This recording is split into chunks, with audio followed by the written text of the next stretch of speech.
The world need new antimicrobial resistance vaccine.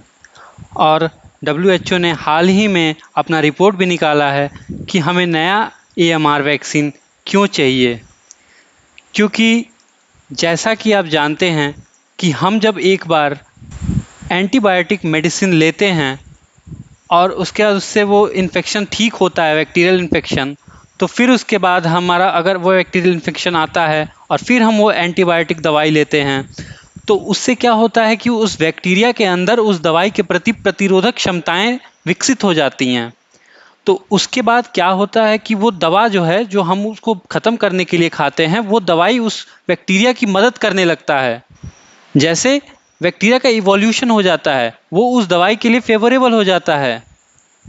आपने अक्सर देखा होगा, जैसे कहीं पे रैश हुआ या खुजली हुआ, आपने एक दवा लगाया, उससे वो ठीक हुआ, लेकिन फिर से वो रैश दोबारा हो गया और फिर आपने वो दवा लगाया, फिर वो ठीक हुआ। ऐसा प्रोसेस चलता रहता है और एक समय ऐसा आता है जब उस दवा से वो रैश नहीं ठीक हो पाता है, क्योंकि वो जो बैक्टीरियल इन्फेक्शन हुआ है, उसने अब उस दवा के प्रति अपना रेजिस्टेंस कैपेसिटी डेवलप कर लिया है।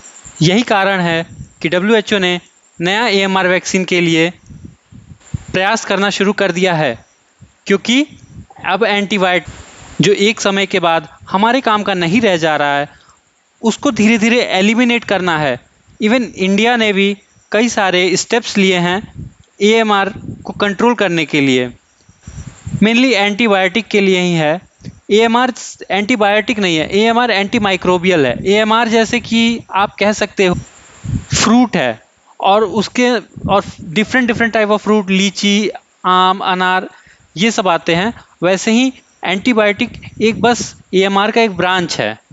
इवन इंडिया ने एक रेड लाइन कैंपेन भी इसके लिए चलाया था कि जब भी कोई डॉक्टर एंटीबायोटिक अगर लिखता है तो उसको रेड लाइन से मार्क करना होगा।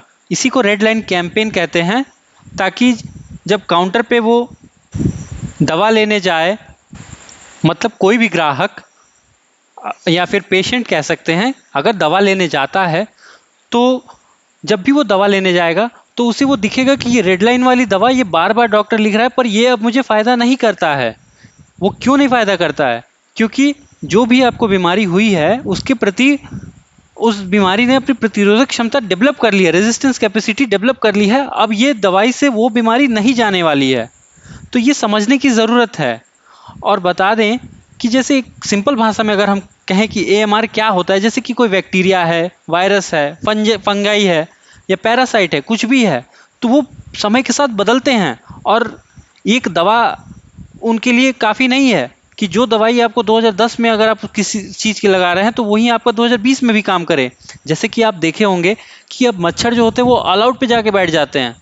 ऑल आउट जब नया नया आया था तो मच्छरों के लिए बहुत सरदर्द हो गया था, लेकिन अब मच्छरों ने अपने आप को उस हिसाब से डेवलप कर चुके हैं कि वो ऑल आउट अब मच्छरों को भगाने के काम नहीं आएगा, उल्टे वो ऑल आउट इंसानों का जान लेने लगा है। अगर आप रूम बंद करके उस ऑल आउट को जला के सोते हैं तो आपका जान लेगा, लेकिन मच्छरों को अब उनसे कोई खतरा नहीं होता है।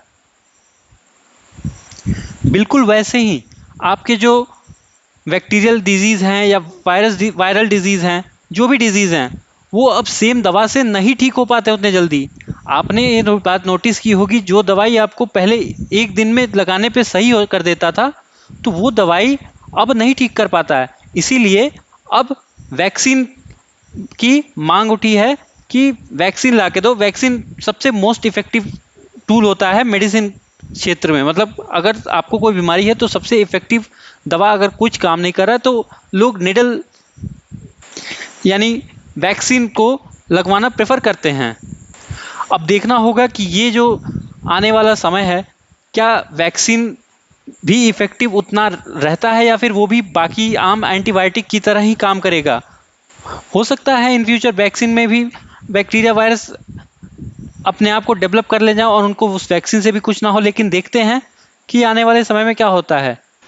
जैसे कि कहा जाता है कि टीबी में एक वैक्सीन आता है BCG करके, वो वैक्सीन अब उतना इफेक्टिव नहीं रह गया है जितना पहले हुआ करता था। तो इसीलिए अब AMR रिलेटेड दवाइयों से, मतलब एंटीबायोटिक बनाने से अच्छा है कि हम उसके वैक्सीन बनाने पे ज़्यादा फोकस करें। और इसके लिए national action plan on AMR, anti microbial resistance, एक मतलब कंट्रोल करने के लिए भारत सरकार का एक ये भी इनिशिएटिव है। तो उम्मीद है कि आपको ये वीडियो समझ में आया होगा। Thank you very much.